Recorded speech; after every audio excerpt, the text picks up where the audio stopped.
¿Por qué este cuadro de Leonardo da Vinci vale tanto y fascina siglos después de su creación? Lo descubriremos. Hola, bienvenidos a Mundo del Arte. Imaginad por un momento el bullicioso Milán de finales del siglo XV.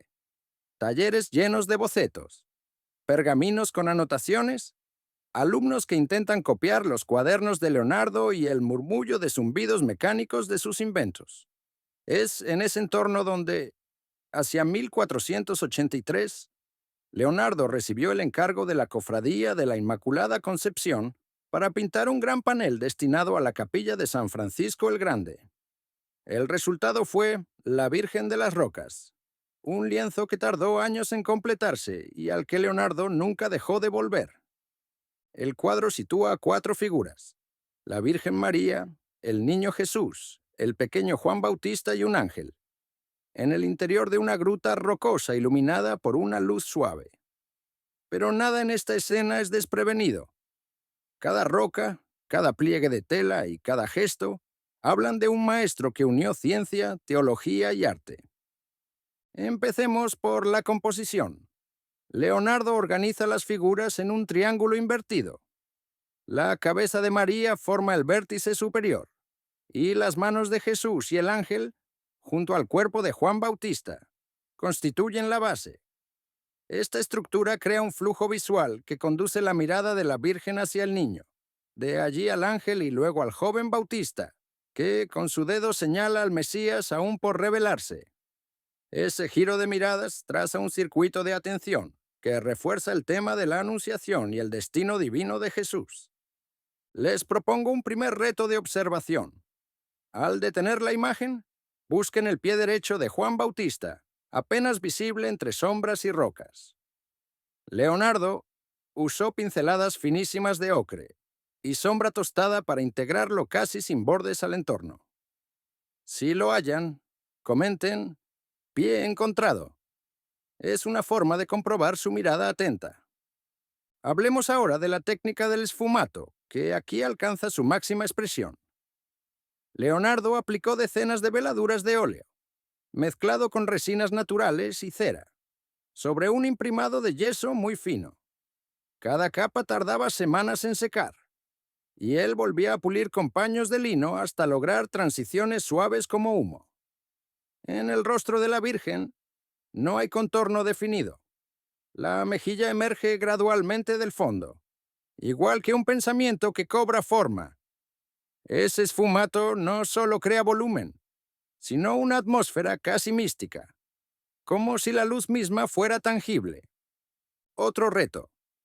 Localicen la pequeña gota de agua en el charco junto al pie del ángel, pintada con un par de trazos que reflejan las rocas y los pliegues del manto.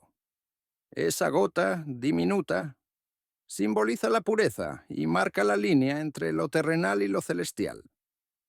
Si la encuentran, escriban «gota vista» en los comentarios. Las rocas que rodean a las figuras no son un simple decorado.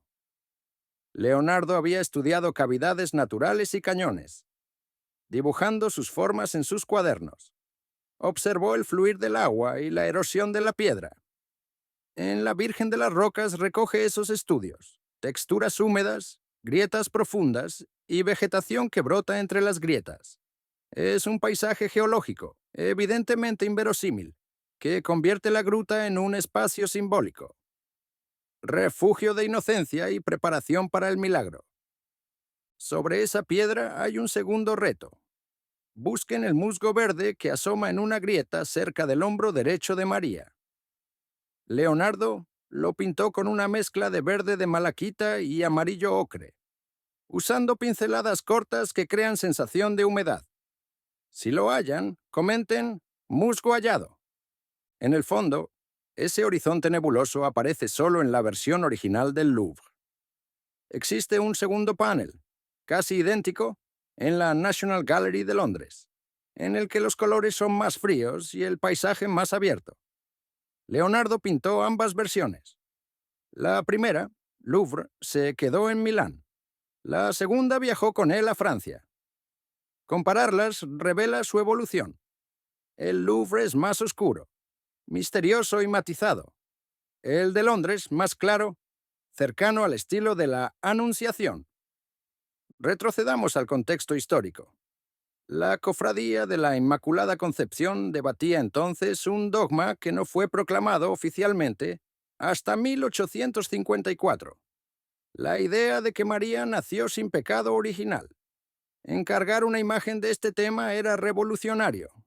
Leonardo, con su interés por la ciencia y la anatomía, interpretó el concepto de manera radical.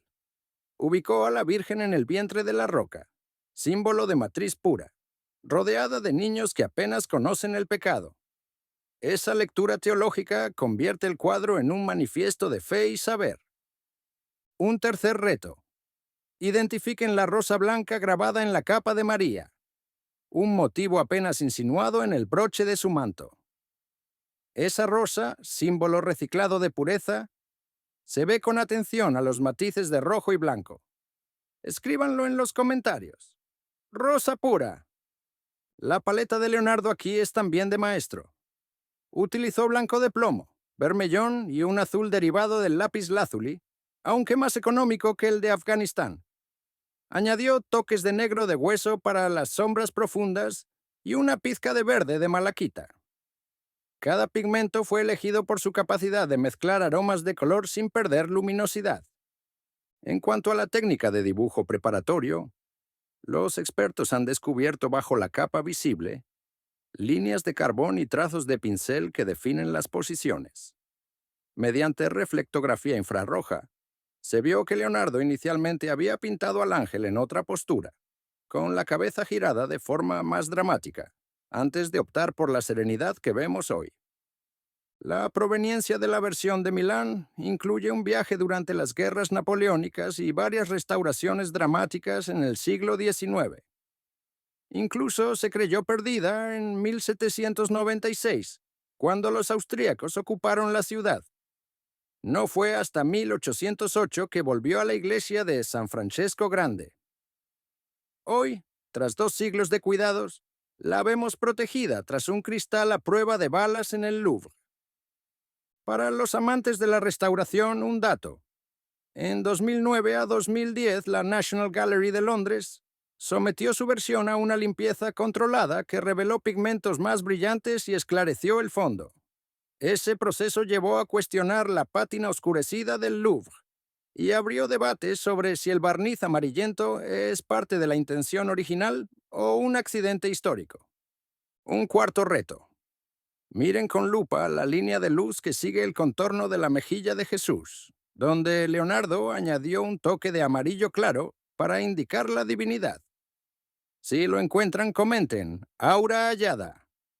En el largo legado de esta obra, tenemos a Rafael, quien admiró la composición triangular, a Caravaggio, que tomó nota de la interacción de luz y sombra, y a los prerrafaelitas, que celebraron las texturas naturales. En el siglo XX, pintores como Salvador Dalí crearon alusiones surrealistas a la gruta y a las figuras flotantes, mostrando que la obra de Leonardo sigue viva. Incluso en la actualidad, la Virgen de las Rocas aparece en campañas publicitarias de perfumes, en portadas de libros y en memes de redes sociales. Su imagen ha cruzado el umbral de lo sacro para instalarse en la cultura popular, lo que confirma su estatus de icono global. Para concluir, recordemos por qué la Virgen de las Rocas vale millones. Por la técnica incomparable del esfumato, por el contenido teológico innovador, por los estudios científicos que revelan su evolución y por su influencia en la historia del arte. No hablamos solo de un lienzo, sino de un laboratorio de ideas donde Leonardo fusionó ciencia y divinidad. Si este viaje por grutas de piedra, veladuras y misterios renacentistas les fascinó, denle like, suscríbanse y activen la campanita para no perderse ninguna entrega de Mundo del Arte. Cuéntenme en los comentarios, ¿qué detalle les impactó más, el charco, la rosa o el esfumato inigualable? Nos vemos en la próxima aventura.